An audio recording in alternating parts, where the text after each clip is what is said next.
Hello dear students, myself DM Sharma. I'm back with the 12th video of linear correlation, the second lesson of statistics subject, standard 12 Gujarat board. Friends, if you still have not subscribed my channel, then please subscribe it and press the bell icon button so that you can get the notifications of my next videos on the very first day.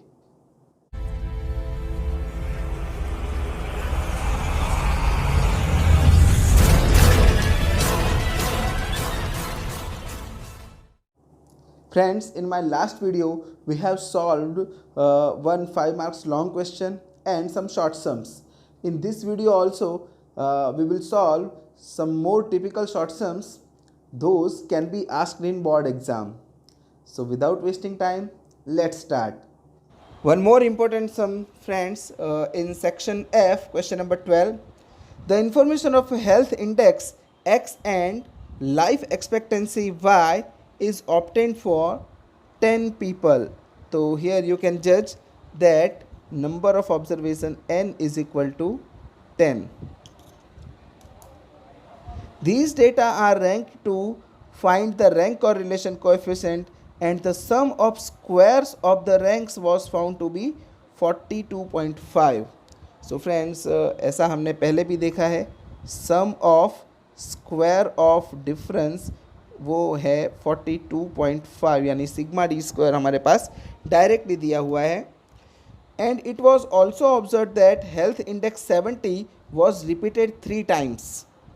Means आपके पास एक observation है 70 जो repeat हुआ है 3 times. And life expectancy 45 यानी एक 45 नाम का ऑब्जर्वेशन है जो कि वाई का ऑब्जर्वेशन है, was repeated twice, जो आपको 2 बार रिपीट हुआ है. Find the rank correlation coefficient using this information.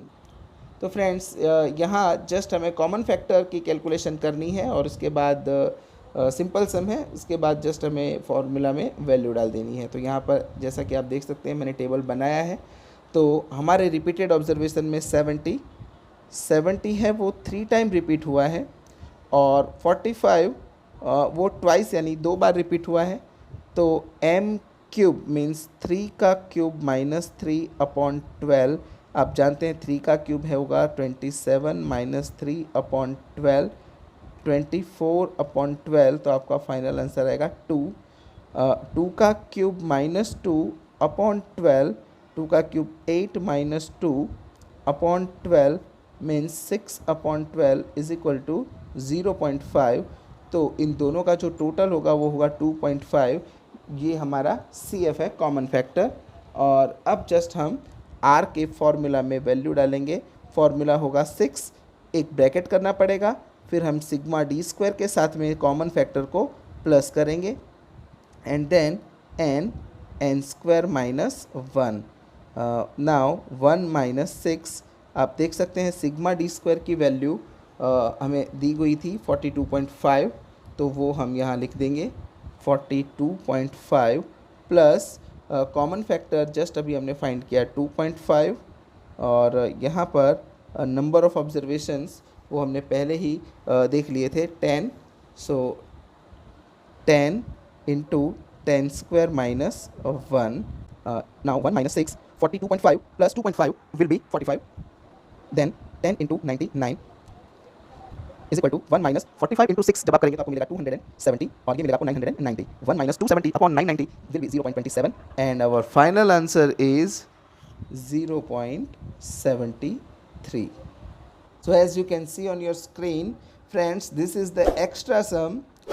This type of question is not given in the textbook, neither in the illustrations nor in the exercise, even though many times it has been asked in the board exam. So we cannot ignore this.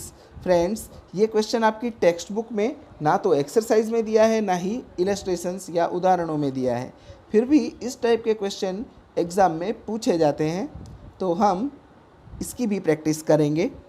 तो आप देख सकते हैं यहाँ पर आपको R दिया गया है, सिग्मा डी स्क्वायर दिया गया है, आपको नंबर ऑफ ऑब्जर्वेशन मतलब n आपको फाइंड करना है. तो चलिए फॉर्मूला में वैल्यू डालते हैं. R is equal to 1 minus 6 sigma D square upon N square minus 1।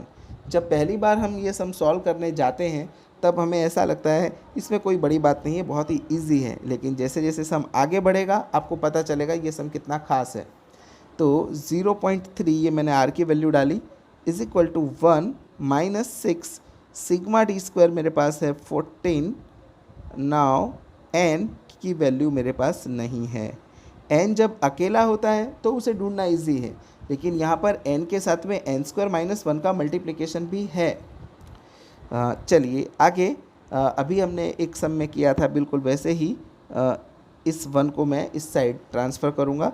तो 0.3 माइनस 1, ये 1 यहाँ पर प्लस में है, 1 के पहले कोई साइन नहीं है मतलब प्लस है, और इक्वल टू के इस तरफ आके ये माइनस हुआ, और उस तरफ ये माइनस तो फॉर्मूला का है जो रहेगा वो चेंज नहीं होगा। 14 6 84 अपॉन एन स्क्वायर माइनस 1।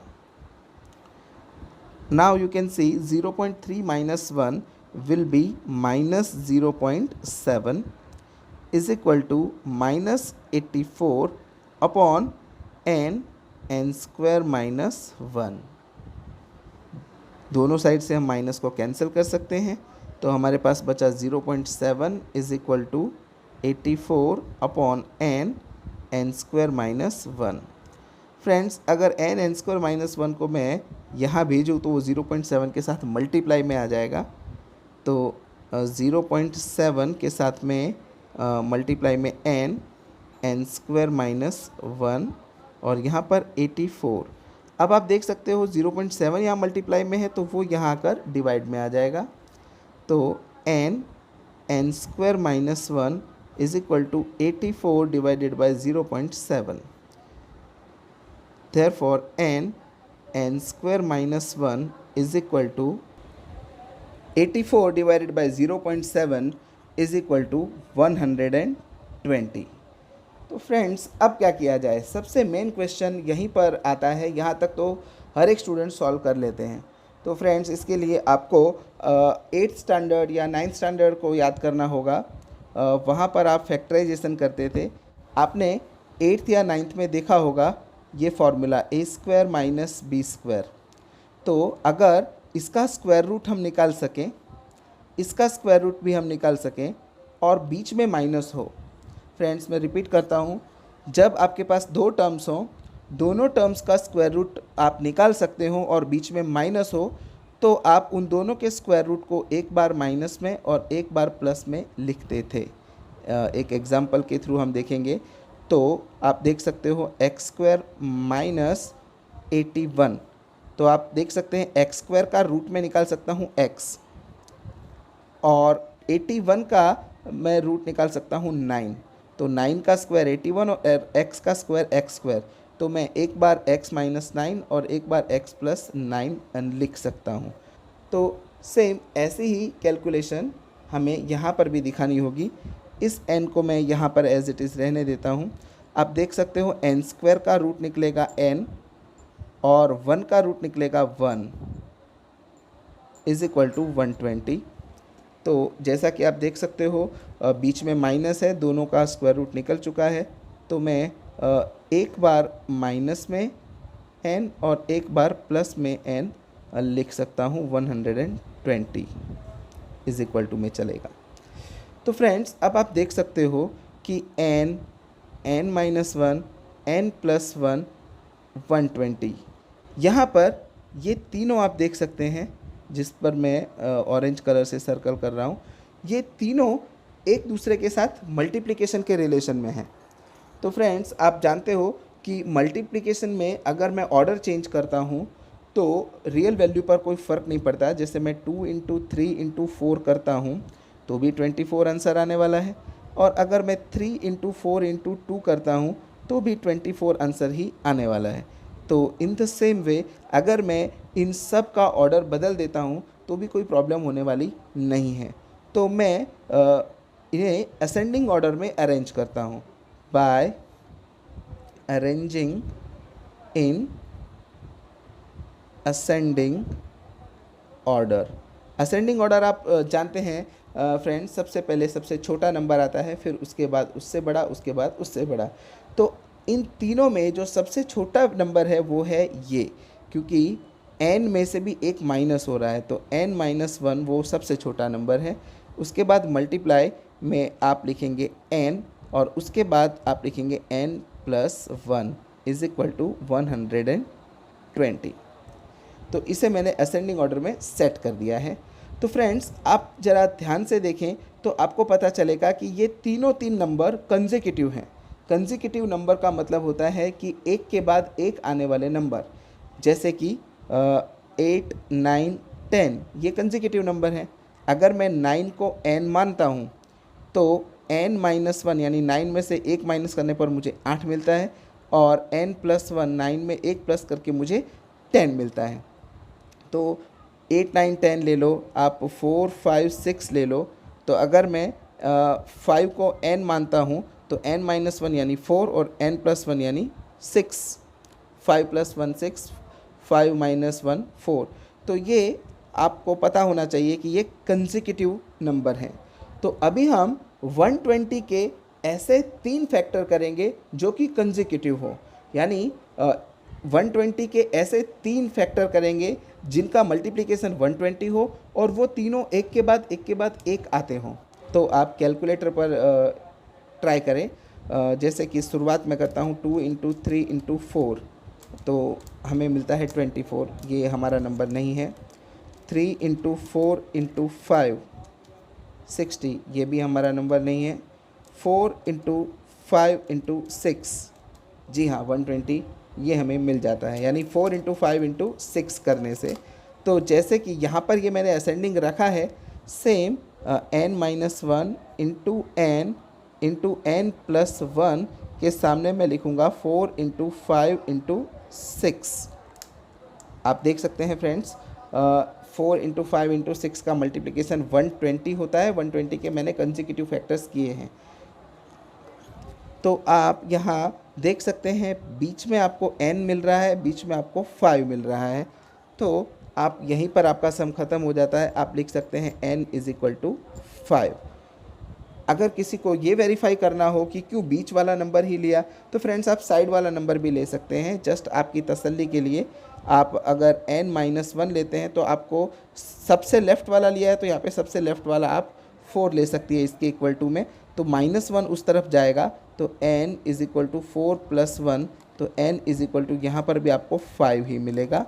और अगर आप इसके थ्रू जाना चाहें कि n+1 = तो आप देख सकते हैं सबसे लास्ट में आपको 6 मिल रहा है, n+1 = 6, तो n = 6, ये +1 उस तरफ जाएगा तो -1, n = 5। तो आप इन तीनों में से किसी भी साइड के फैक्टर के साथ जाइए, आपका n सेम आएगा। लेकिन इतनी ज़्यादा कैलकुलेशन हमें करनी नहीं है, एग्ज़ाम में हमारे पास वैसे ही कम टाइम होता है, तो जो बीच में जो नंबर आता है वही हमारा n होगा। यहाँ पर हम सम ख़त्म कर सकते हैं। So friends, we stop here today. From my side, this chapter is completed now. I have included all the important theory topics, all the important short sums, some extra sums, illustrations, everything from my side I have included. Even though if you have any doubt from other reference books, then also you can ask me in the comment section. I will make another video for you. Very soon we will meet with the third lesson, linear regression. Till then, keep study, stay at home. Goodbye.